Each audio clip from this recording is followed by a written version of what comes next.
Hello मित्र बंधुओं, आज हम आ चुके हैं आप सबके सामने। हाँ, हम मानते हैं कि हमें आने में थोड़ी सी देर हो गई। एक चैलेंज को 1 अगस्त को रिलीज़ करना था ये चैलेंज, लेकिन आज 5 अगस्त है। चलिए कोई बात नहीं, क्या ही फ़र्क पड़ता है, लेट आए या जल्दी आए, आ तो गए हम, ये मेन चीज़ है। तो आज का टॉपिक है हमारा why over thinking feels like a super power. Over thinking क्यों हमें सुपर पावर की तरह महसूस होती है, तो इसमें डाइव करते हैं। सबसे पहले सोचिए, ओवर थिंकिंग असल में है क्या। इसकी आसान सी भाषा होगी ज़्यादा सोचना। लेकिन ज़्यादा सोचना किसको?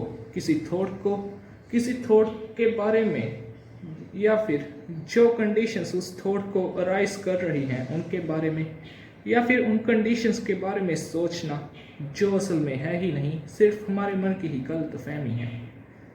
माफ़ करना, मेरा एसेंट थोड़ा सा पंजाबी मिक्स हिंदी है, एक्सक्यूज इट। तो असल में ओवर थिंकिंग है क्या? ज़्यादा सोचने का मतलब ये नहीं कि आप सिर्फ एक ही विचार को ज़्यादा से ज़्यादा सोचे जा रहे हैं। इसका मतलब होता है कि आपने एक कंडीशन इमेजिन की और आपका दिमाग उस कंडीशन के बारे में अलग अलग पॉसिबिलिटीज आपके सामने पेश कर रहा है। मान लीजिए आप हैं, आप अपने टीचर के पास जाते हैं अपना होमवर्क चेक करवाने के लिए।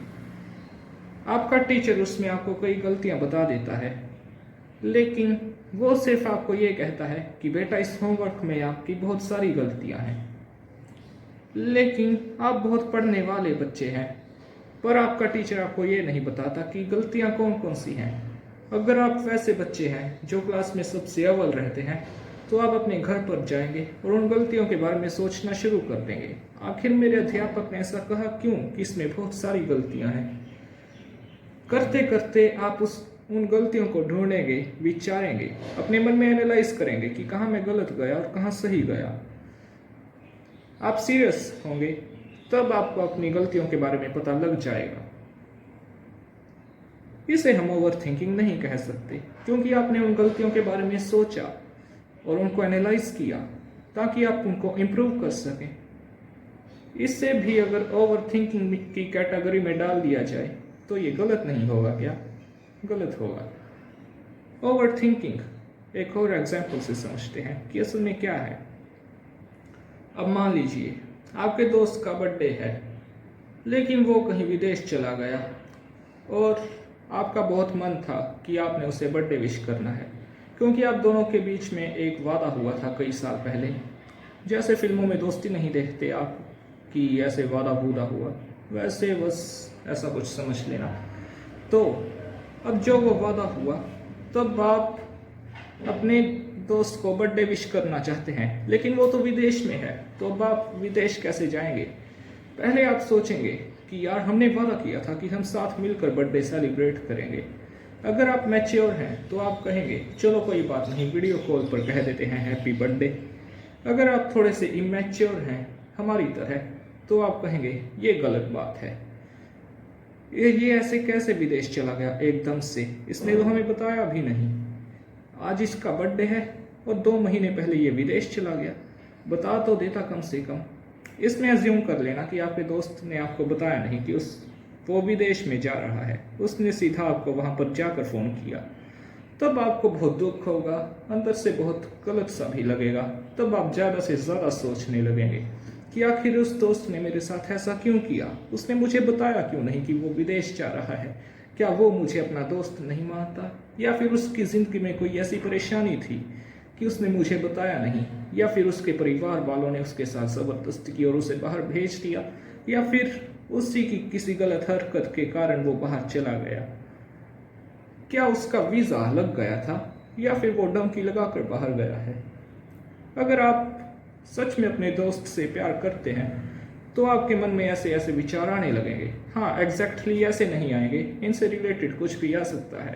तब हम इसे कहेंगे ओवर थिंकिंग एक हद तक, क्योंकि आप अपने दोस्त के बारे में सोच रहे हैं। वो आपसे बहुत प्यार करता था, आप भी उससे बहुत प्यार करते थे, लेकिन उसने आपको बताया नहीं और सीधा विदेश चला गया।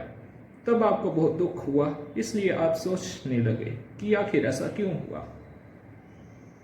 ये है थोड़ी थोड़ी over thinking, not that deep analysed over thinking. Deep analysed over thinking की मतलब इतनी ज़्यादा ओवर थिंकिंग भी नहीं हुई है, ये बस नॉर्मल सा लेवल था। तो अब वो खतरनाक लेवल कौन सा है ओवर थिंकिंग का?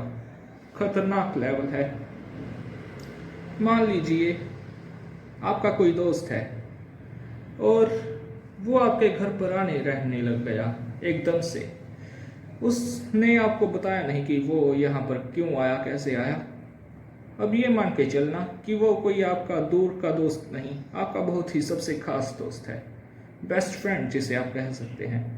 आपने अपने दोस्त से बहुत जानने की कोशिश की कि वो यहाँ पर क्यों आया है, लेकिन उसने आपको नहीं बताया और कहने लगा कि बस वैसे ही मेरा मन करा।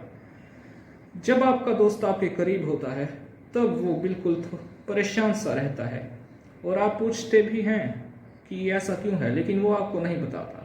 तो अब सोचिए आपके मन में क्या विचार आएगा। आप सोचेंगे कि ये क्या हो रहा है, क्या इसकी ज़िंदगी में कोई परेशानी है, ये मुझे बता क्यों नहीं रहा, चल क्या रहा है, क्या हमारी दोस्ती सिर्फ इतनी सी ही थी कि ये मुझे बताएगा ही नहीं कि इसके साथ हो क्या रहा है। इसमें आप ओवर थिंकिंग करने लग जाएंगे कि कहीं इसने कोई घपला तो नहीं कर दिया कि जो ये बैंक से पैसे चुरा कर भाग गया था और फिर छुपने के लिए यहाँ पर आया है, क्या इसने किसी बंदे को तो नहीं मार दिया था और छुपने के लिए यहाँ पर आ गया, क्या इसने कुछ गलत काम तो नहीं कर दिया जिसके कारण ये मेरे घर पर है। अगर आप एक सच्चे नागरिक हैं और आप अपने दोस्त से प्यार भी बहुत करते हैं, तब आप पहले नागरिकता को चुनेंगे, क्योंकि इंसानियत की रक्षा आपके लिए सबसे पहले आएगी। तो फिर अगर आपके दोस्त ने कोई गलत काम किया होगा तो ये आपके लिए जानना ज़रूरी हो जाएगा और फिर आप दोस्ती से ऊपर अपनी सिटीजनशिप को रखेंगे। तो इसमें आप सोचने लगेंगे सीरियसली कि क्या मुझे इससे दोस्ती तोड़ देनी चाहिए या फिर मुझे इससे बाहर निकाल देना चाहिए अगर इसने मुझे नहीं बताया कि ऐसा क्या है। अब आप कहेंगे कि ये तो गद्दारी हो गई, हम ऐसा नहीं करेंगे हरगिज़ अपने दोस्त के साथ। हम जानते हैं कि आप ऐसा नहीं करेंगे, लेकिन हमने शुरुआत में ही बोल दिया था कि मान लीजिए। ऐसा सच में थोड़ी ना होने लगा है। खैर, इस केस में आप बहुत सारी ओवर थिंकिंग करने लग जाएंगे, बहुत ज़्यादा सोचने लग जाएंगे, अलग अलग प्रकार के विचार आपके मन में आएंगे। आप हैरान हो जाएंगे कि ये हो क्या रहा है मेरे साथ, मेरा दोस्त मुझे बता क्यों नहीं रहा है इतनी अच्छी तरह से कि उसके साथ हो क्या रहा है। वो मुझसे बातें छुपाई जा रहा है, मुझे बता ही नहीं रहा। मैं कैसे पता लगाऊं, क्या तरीका हो सकता है। अब आइए यहाँ पर ओवर थिंकिंग, इस तरह से हम सुपर पावर की कैटेगरी में डाल सकते हैं। ओवर थिंकिंग सुपर पावर है क्योंकि ये हमें पावर देती है कि हम एक कंडीशन के लिए हज़ारों सिनेरियो से एनालाइज कर सकें। जो भी सिनेरियो बेस्ट सेटिस्फाई करेगा उस कंडीशन को, वो हम फिट कर देंगे और फिर उसके हिसाब से हम बेस्ट सॉल्यूशन प्रोवाइड कर सकेंगे अपने आप को और जो भी नीडी है उसको। ओवर थिंकिंग इसलिए सुपर पावर है क्योंकि ये आपको अपने अंदर के विचारों को खोजने का मौका देता है। अगर आप ओवर थिंकर हैं तो ज़रूर आप बहुत ही एनालिटिकल हैं। अगर आप ओवर थिंकर हैं तो आपकी प्रॉब्लम सॉल्विंग स्किल्स साथ में आसमान पर हैं। लेकिन अगर आप छोटी मोटी बातों को लेकर ही ज़्यादा सोचते हैं तब आपकी और आपके मन की दोस्ती इतनी ज़्यादा गहरी नहीं। आपका मन जो कहता है वो आप मान लेते हैं, उसे एनालाइज नहीं करते, सिर्फ मान लेते हैं कि हाँ ऐसा भी हो सकता है। अगर आपके मन के बीच और आपके बीच एक पार्टनरशिप एस्टेब्लिश हो जाए तब आपको बहुत अच्छा लगेगा। आप सिर्फ हर कंडीशन को आप हर कंडीशन को एनालाइज करना शुरू कर देंगे। इससे ओवर थिंकिंग का माया जाल टूट जाएगा। जो डेड सीरियस वाली ओवर थिंकिंग होती है ना, उसका असल में ओवर थिंकिंग इतनी ज़्यादा बुरी भी नहीं जितनी लोग कहते हैं, बस ध्यान से करना आना चाहिए। Excess of everything is bad, ये तो आप सब जानते हैं। तो ज़्यादा सोचना, ज़रूरत से ज़्यादा सोचना ये भी गलत है, लेकिन ज़्यादा सोचना ये गलत नहीं है। ज़्यादा सोचना आपको बताएगा कि आप कहाँ सही हैं, कहाँ गलत, क्या इम्प्रूव करने की ज़रूरत है और क्या नहीं, क्या जो चल रहा है ये सही भी है या नहीं। लेकिन अगर आप ज़रूरत से ज़्यादा सोच रहे हैं, मान लीजिए आपकी सहेली ने आपसे ब्रेकअप कर दिया, तो अब आप सोचेंगे इसने ऐसा क्यों किया, इसने धोखा दिया, क्या किया, ये फलाना ढिमका, तो ये गलत होगा।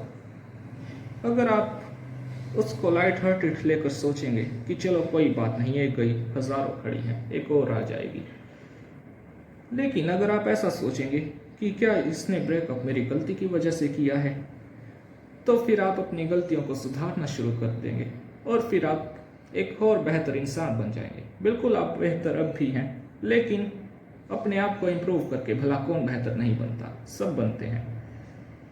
इसलिए ज़्यादा सोचें, लेकिन ज़रूरत से ज़्यादा ना सोचें। अपना ध्यान रखें, खुश रहें, चुस्त रहें। धन्यवाद।